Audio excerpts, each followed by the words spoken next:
वशिष्ठ जी बोले, हे राम जी, बुद्धिमान पुरुष को आपत्ति में भी अर्थात कुटुंब आदि फंदे में फंसे रहने पर भी मैं कौन हूँ, यह संसार किसका है, यह संसार से छुटकारा पाने के उपाय श्रवण आदि के अनुष्ठान के साथ स्वयं ही प्रयत्न पूर्वक विचार करना चाहिए। हे श्री रामचंद्र जी, राजा सफल चाहे निष्फल अवश्य कर्तव्य संधि विग्रह आदि का निश्चय विचार से ही करता है। विचार के सिवा उसका निश्चायक दूसरा मार्ग नहीं है। जैसे रात्रि में घटपट आदि पदार्थों का परिज्ञान दीपक से होता है, वैसे ही पुरुषार्थ प्राप्ति के हेतु वेद और वेदांत सिद्धांत के सारभूत धर्म तथा ब्रह्म तत्व का निर्णय विचार से ही किया जाता है। विचार रूपी सुंदर नेत्र अंधकार में नष्ट नहीं होता, अति तेजस्वी सूर्य आदि में कुंठित नहीं होता, और जो वस्तु सामने नहीं है उसे भी देख लेता है। प्रसिद्ध नेत्र अंधकार में नष्ट हो जाते हैं, प्रचुर तेज वाले सूर्य आदि को नहीं देख सकते, चकाचौंध होने के कारण कुंठित हो जाते हैं, एवं जो व्यवहित है और दूर है उसे नहीं देख सकते।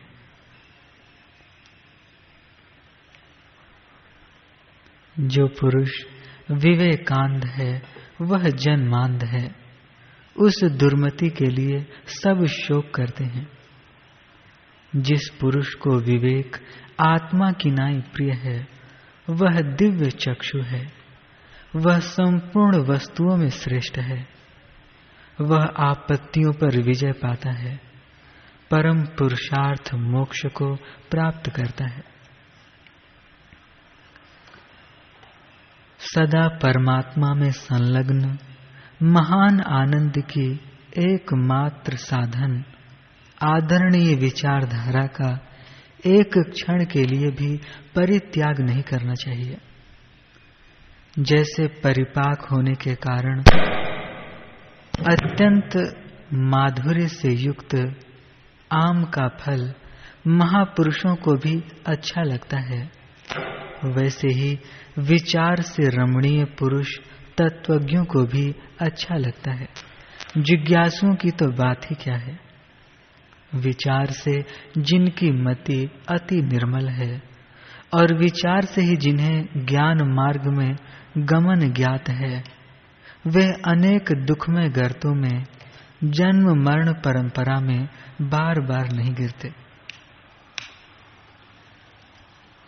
रोग, विष, शस्त्र की चोट आदि सैकड़ों दुखों से शिथिल शरीर वाला रोगी वैसा नहीं रोता जैसा कि अविचार से जिसने अपनी आत्मा का प्रायः हनन कर दिया है, वह मूर्ख पुरुष विविध जन्म मरण परंपराओं में रोता है।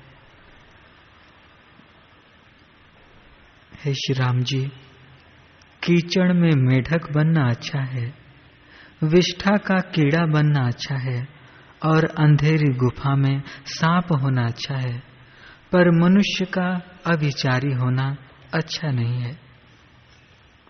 अविचार संपूर्ण क्लेशों का अपना निजी घर है, संपूर्ण सज्जनों द्वारा तिरस्कृत है एवं समस्त दुर्गतियों की चरम सीमा है। इसलिए अविचार का परित्याग कर देना चाहिए। महात्मा पुरुष को सदा विचारशील होना चाहिए। लोक में यह बात प्रसिद्ध है कि अंधकूप रूप राग द्वेष आदि में गिर रहे लोगों का विचार अवलंबन है। विचार पूर्वक स्वयं ही अपने आत्मा से राग द्वेष आदि प्रवाह में गिर रहे अपने आत्मा को जबरदस्ती स्थिर कर संसार राग रूपी सागर से अपने मन रूपी मृग को उतारना चाहिए।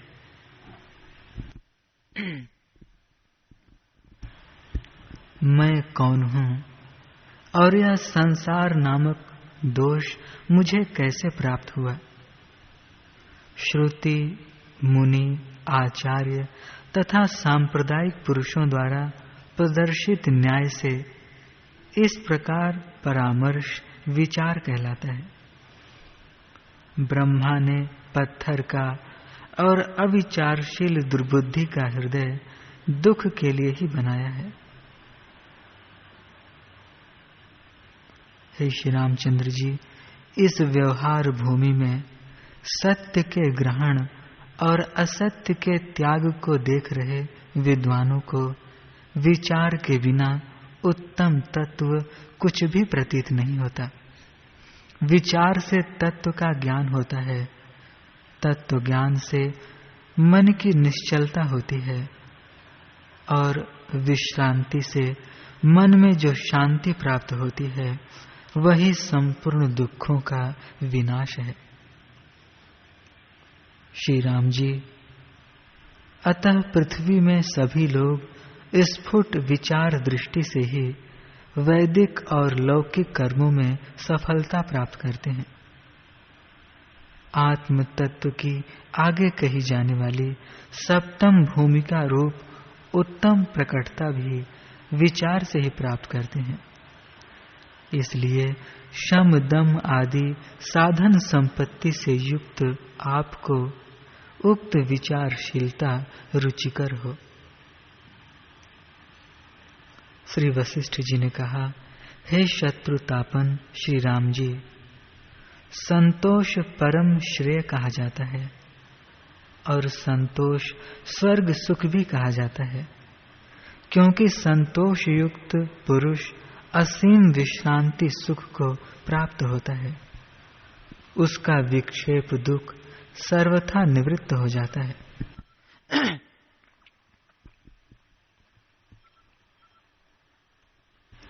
संतोष रूपी ऐश्वर्य से सुखी तथा चिरकाल से विश्रांति पूर्ण चित्त वाले शांत पुरुषों को विशाल साम्राज्य भी पुराने तिनके का टुकड़ा सा प्रतीत होता है, तुच्छ लगता है। हे श्री रामचंद्र जी, संतोषशालिनी बुद्धि दरिद्रता, वियोग आदि से संकट पूर्ण सांसारिक जीवन में भी उद्वेग युक्त न होकर कभी भी सुख से विरहित नहीं होते। जो शांत पुरुष संतोष रूपी अमृत के पान से तृप्त हुए हैं, उनको यह अतुल विषय भोग संपत्ति प्रतिकूल विष सी लगती है।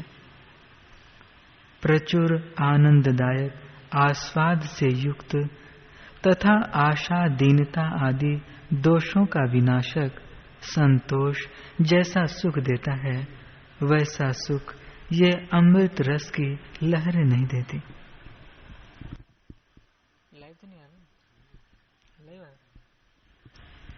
हे राघव, अप्राप्त वस्तु की आकांक्षा का त्याग करने वाला वस्तु के प्राप्त होने पर भी उसके मिथ्या होने के कारण पूर्व अवस्था के अर्थात अप्राप्त अवस्था के तुल्य अवस्था को प्राप्त अथवा उसकी प्राप्ति से होने वाले हर्ष आदि के अभाव के कारण समता को प्राप्त और जिसमें कभी खेद और हर्ष नहीं देखे गए, ऐसा पुरुष इस लोक में संतुष्ट कहा जाता है। जब तक मन स्वतः ही आत्मा में ही नहीं जाता, तब तक मन रूपी बिल से लता की भांति विविध आपत्तियां उत्पन्न होती हैं। जैसे गर्त से लताएं पैदा होती हैं, वैसे ही मन से आपत्तियां उत्पन्न होती हैं।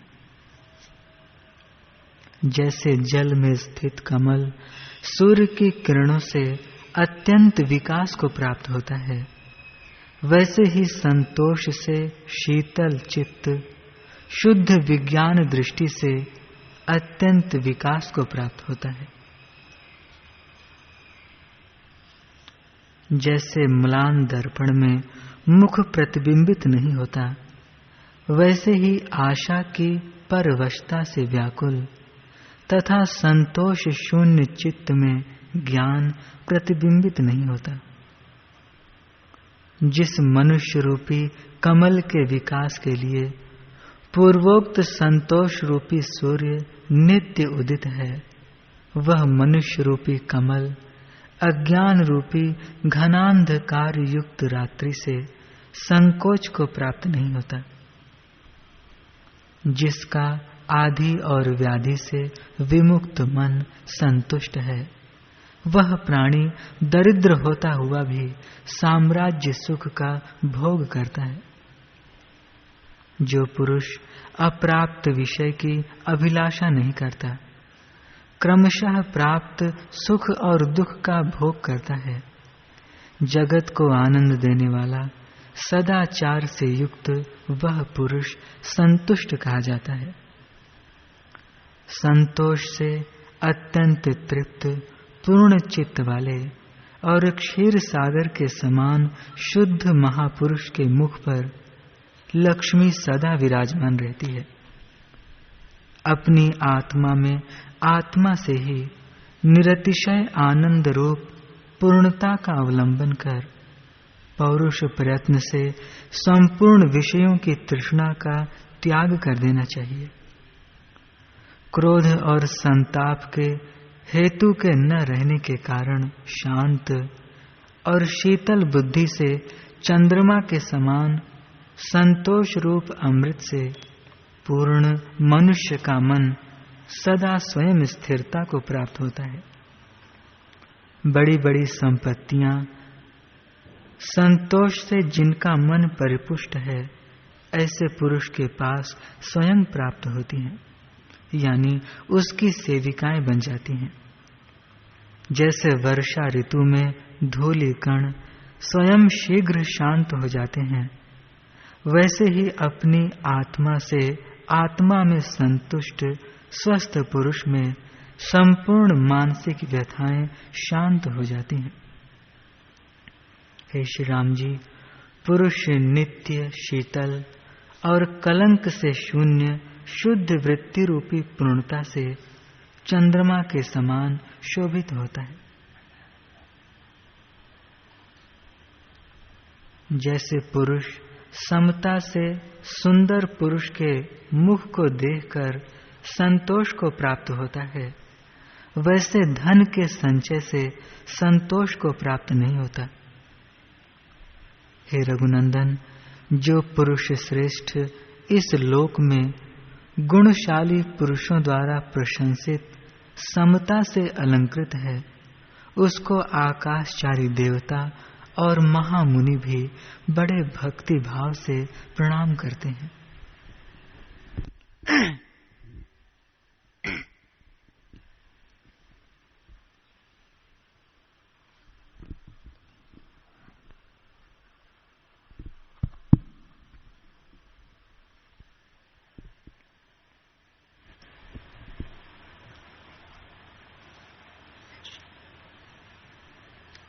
हे श्री राम जी, पुरुष नित्य शीतल और कलंक से शून्य शुद्ध वृत्ति रूपी पूर्णता से चंद्रमा के समान शोभित होता है। हे महामते, इस लोक में श्रेष्ठ साधु समागम मनुष्यों के संसार सागर से उत्तरण में विशेष रूप से संपूर्ण अवस्थाओं में उपकार करता है। साधु संगति रूपी वृक्ष के उत्पन्न हुए विवेक रूपी सफेद फूल की जो महात्मा रक्षा करते हैं, वे मोक्ष फल रूप संपत्ति के भाजन होते हैं। साधु पुरुषों का समागम होने पर आत्मीय जन और धन से शून्य दुख पूर्ण स्थान धन और जन से परिपूर्ण हो जाता है। मृत्यु भी उत्सव में परिणत हो जाती है और आपत्तियां संपत्तियों की तरह मालूम होती हैं। इस संसार में आपत्ति रूपी कमलनी के लिए हेमंत ऋतु रूप और मोह रूपी कुहरे के लिए वायु रूप केवल श्रेष्ठ साधु समागम ही सर्वोत्कृष्ट है। हे रामचंद्र जी, आप साधु समागम को बुद्धि को अत्यंत बढ़ाने वाला, अज्ञान रूपी वृक्ष का उच्छेद करने वाला और मानसिक व्यथाओं को दूर करने वाला जानिए। जैसे उद्यान को सींचने से फल फूलों के गुच्छे प्राप्त होते हैं, वैसे ही साधु संगम से मनोहर और निर्मल विवेक रूपी परम दीप उत्पन्न होता है। साधु संगति रूपी विभूतियां नित्य बढ़ने वाले अविनाशी और बाध रहित उत्तम सुख को देती हैं। कितनी ही बड़ी आपत्ति को प्राप्त क्यों न हो और कितनी ही बड़ी पराधीनता को प्राप्त क्यों न हो, फिर भी मनुष्यों को क्षण भर के लिए भी साधु संगति का त्याग नहीं करना चाहिए। साधु संगति सन्मार्ग की दीपक है और हृदयांधकार को दूर करने वाली ज्ञान रूपी सूर्य की प्रभा है। जिसने शीतल और स्वच्छ साधु संगति रूपी गंगा में स्नान किया है, उसको दानों से, तीर्थों से, तपस्याओं से और यज्ञों से क्या प्रयोजन है। जिनके राग नष्ट हो गए हैं, संदेह कट चुके हैं एवं चिदजड़ ग्रंथि नष्ट हो चुकी है, ऐसे साधु पुरुष यदि विद्यमान हैं तो तप और तीर्थ करने से क्या प्रयोजन है।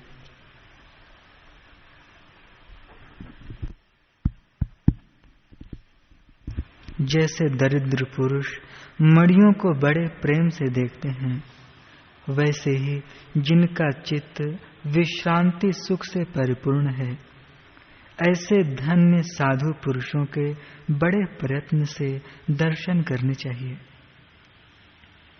जैसे अप्सराओं के समूह में विष्णु के समागम और अपनी सर्वोत्कृष्ट सुंदरता से युक्त लक्ष्मी शोभित होती है, वैसे ही जिन बुद्धिमानों की मति सत्समागम रूप सौंदर्य से युक्त है, वह भी सदा विराजमान रहती है। जिस धन्य पुरुष ने साधु संगति का परित्याग नहीं किया, ब्रह्म की प्राप्ति के लिए प्रयत्न कर रहे लोगों में ब्रह्म की प्रथम प्राप्ति से वह अपनी सर्वोत्कृष्टता प्रसिद्ध कर लेता है। जिनकी अंतःकरण और उसके धर्मों में तादात्म्य संसर्गाध्यास रूप चिद जड़ ग्रंथि छिन्न भिन्न हो गई है, उन ब्रह्म ज्ञानी एवं सर्वसम्मत साधुओं की दान, सम्मान, सेवा आदि सब प्रयत्नों से सेवा करनी चाहिए, क्योंकि वे लोग भव सागर में डूबे हुए लोगों के तारण के उपाय हैं। जिन लोगों ने नरक रूपी अग्नि को बुझाने के लिए जल बरसाने वाले मेघ रूप संत महात्माओं को तिरस्कार की दृष्टि से देखा है, वे लोग नरक रूपी अग्नि की सूखी लकड़ी बन गए।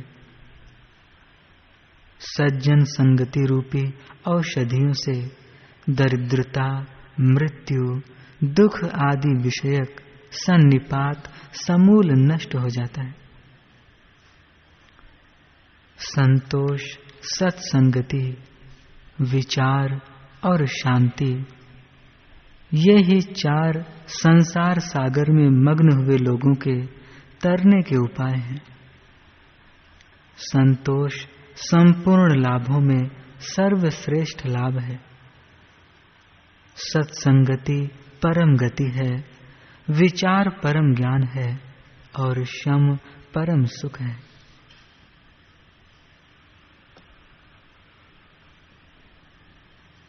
संतोष के तुल्य कोई लाभ नहीं है, सत्संग के तुल्य कोई गति नहीं है, आत्मविचार के समान ज्ञान नहीं है और शांति के तुल्य कोई सुख नहीं है। ये चार संसार के समूल विनाश के लिए निर्मल उपाय हैं। इनका जिन्होंने खूब अभ्यास किया वे मोह रूपी जल से लबालब भरे हुए संसार सागर से तर गए। हे मतिमानों में श्रेष्ठ श्री राम जी, उनमें से निर्मल उदय वाले एक का अभ्यास होने पर भी शेष चारों का अभ्यास हो जाता है। एक एक भी इन सब की उत्पत्ति भूमि है, जनक है। अतः सबकी सिद्धि के लिए एक का प्रयत्न पूर्वक आश्रय लेना चाहिए। जैसे तरंगों से शून्य सागर में बड़े बड़े व्यापारिक जहाज बिना किसी धक्का मुक्की के बड़ी सावधानी से चलते हैं, वैसे ही शांति से स्वच्छ पुरुष में सत्संगति, संतोष और विचार बड़ी सावधानी से प्रवृत्त होते हैं। जैसे कल्प वृक्ष के आश्रय में स्थित पुरुष को लौकिक संपत्तियां प्राप्त होती हैं, वैसे ही विचार, संतोष, शांति और साधु संगति से सुशोभित पुरुष को ज्ञान संपत्तियां प्राप्त होती हैं। जैसे परिपूर्ण पूर्णिमा में सौंदर्य आदि गुण प्राप्त होते हैं, वैसे ही विचार, शांति, सत्संगति और संतोष से युक्त मनुष्य में प्रसाद आदि गुण प्राप्त होते हैं। जो राजा सदा विचार के लिए मंत्रियों को निमंत्रित करता है या मंत्रित संधि, विग्रह आदि पदार्थों को गुप्त रखता है, उस राजा को जैसे विजय लक्ष्मी प्राप्त होती है, वैसे ही सत्संग, संतोष, शांति और विचार से युक्त सद्बुद्धि पुरुष को ज्ञान संपत्ति प्राप्त होती है। इसलिए हे रघुकुल तिलक, पुरुष प्रयत्न से मन को नित्य अपने वश में कर इनमें से एक गुण का प्रयत्न पूर्वक उपार्जन करना चाहिए। प्रयत्न पूर्वक अपने चित्त रूपी हाथी को अपने वश में कर जब तक हृदय में एक गुण की प्राप्ति नहीं की जाती, तब तक उत्तम गति दुर्लभ है। हे श्री राम जी, जब तक आपका चित्त गुणों के उपार्जन के लिए आग्रहवान न हो, तब तक प्रयत्न पूर्वक दांतों को दांतों से पीसना चाहिए, अर्थात गुणार्जन के लिए अत्यंत उद्योग करना चाहिए। हे महाबाहो, आप चाहे देवता होइए या यक्ष होइए, पुरुष होइए अथवा वृक्ष होइए, पर जब तक आपका चित्त गुणों के उपार्जन के लिए आग्रहवान न होगा, तब तक उत्तम गति का कोई उपाय नहीं है। फलदायक एक ही गुण के दृढ़ होने पर दोषाधीन चित्त के संपूर्ण दोष शीघ्र ही नष्ट हो जाते हैं। गुणों की अभिवृद्धि होने पर दोषों पर विजय पाने वाले गुणों की वृद्धि होती है और दोषों के बढ़ने पर गुण विनाशक दोष बढ़ते हैं। हे श्री राम जी, इस मनोमोह रूपी वन में सब प्राणियों में वेगवती वासना रूपी नदी सदा बहती है। पुण्य और पाप उसके बड़े बड़े तट हैं। अपने प्रयत्न से दूसरे तट का निरोध कर उक्त वासना रूपी नदी जिस तट की ओर फेंकी जाती है, उसी तट से बहती है। अतएव हे राम जी, आपको जैसा अभीष्ट हो वैसा कीजिए। हे शुभमते, आप अपनी वासना रूपी नदी को मन रूपी वन में क्रमशः पुण्य तट की ओर प्रवृत्त कीजिए। ऐसा करने से आप तनिक भी पाप प्रवाह से नहीं बहाए जाएंगे।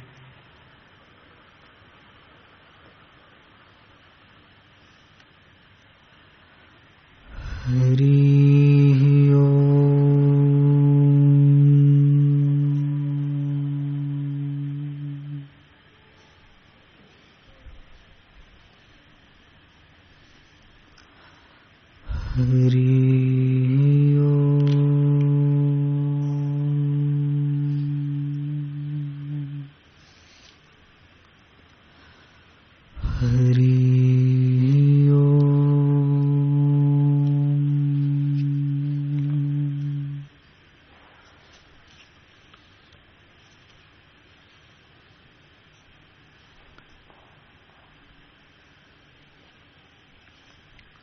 वशिष्ठ जी बोले, हे राम जी,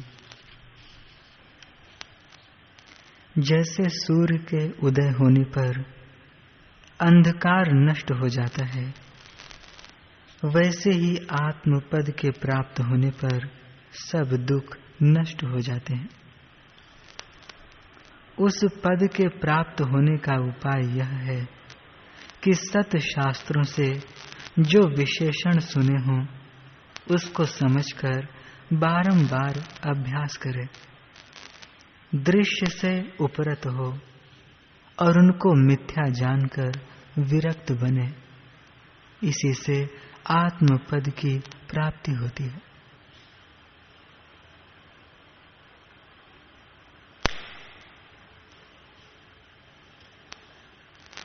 हे राम जी, जिस पुरुष ने आत्मा के विशेषण शास्त्रों से श्रवण किए हैं कि आत्मा नित्य शुद्ध ज्ञान स्वरूप और तीनों शरीरों से भिन्न है, और ऐसे सुनकर अपने को वही मानता है, पर विषयों को भोगने की सदा तृष्णा रखता है कि किसी प्रकार इंद्रियों के विषय मुझे प्राप्त हों, ऐसा पुरुष ज्ञान बंध है, वह बोध शिल्पी है। जो कर्म फल के विचार से रहित है, अर्थात भला बुरा विचार नहीं करता और उन्हें करता है। जो कोई ऐसा है कि अपने को शास्त्रोक्त उत्तम मानता है, शास्त्रों के बहुत प्रकार से अर्थ भी कहता है, पढ़ता और पढ़ाता भी है, पर विषयों से बंधा हुआ है और सदा विषयों का चिंतन करता है, ऐसा पुरुष ज्ञानबंध है।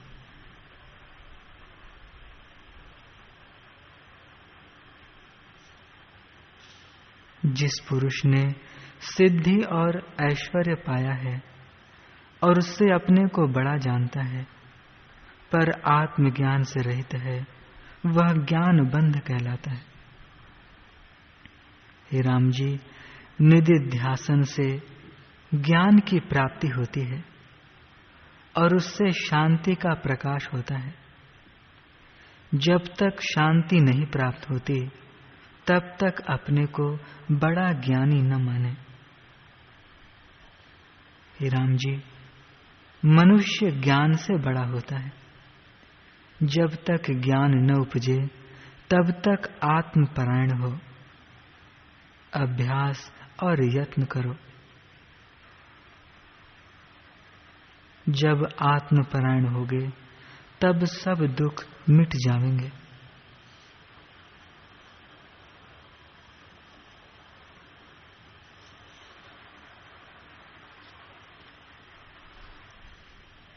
हे राम जी, जिज्ञासु होकर ज्ञान निष्ठ होना और जो कुछ गुरु शास्त्रों से आत्म विशेषण सुने हैं उनमें अहम प्रत्यय करके स्थित होना, इसी का नाम ज्ञान निष्ठा है। जीव इस ज्ञान निष्ठा से परम उच्च पद को प्राप्त होता है, जो सबका अधिष्ठान है। बोध वही है जिसको पाने से फिर जन्म न हो। जब संसार से विमुख हो और संसार की सत्यता न भासित हो, तब जानिए कि फिर जन्म न पावेगा, क्योंकि उसकी संसार की वासना नष्ट हो गई है।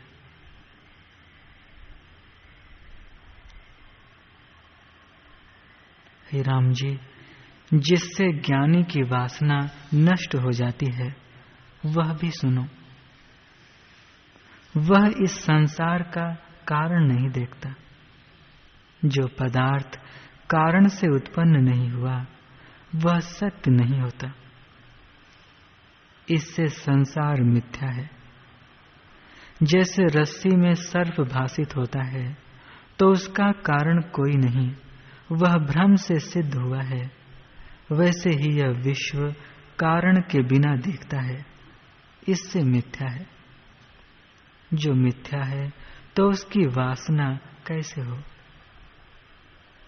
हे राम जी, जो प्रवाह पतित कार्य प्राप्त हो उसमें ज्ञानी विचरता है और संकल्प से रहित होकर अपना अभिमान कुछ नहीं करता कि इस प्रकार हो और इस प्रकार न हो। वह हृदय से आकाश की तरह संसार से न्यारा रहता है और वासना से शून्य होता है। हे राम जी, यह जीव परमात्म रूप है। जब संसार की वासना से रहित हो तब आत्म पद को प्राप्त हो।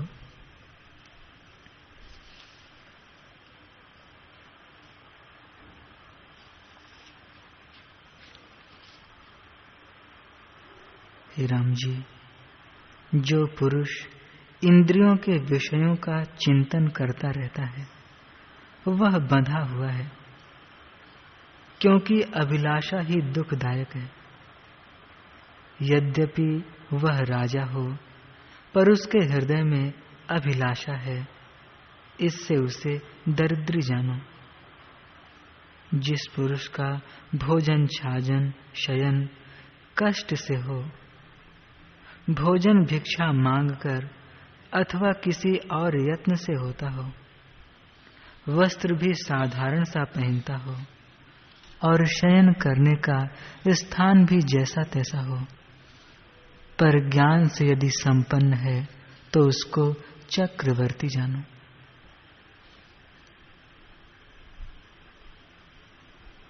हे राम जी, ज्ञानी और अज्ञानी दोनों की चेष्टा समान है, परंतु अज्ञानी अहंकार सहित करता है, इससे दुख पाता है।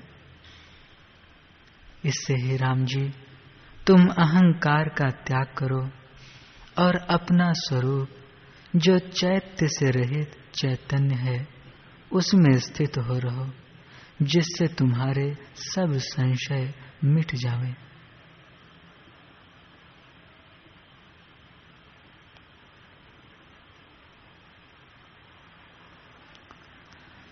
हरि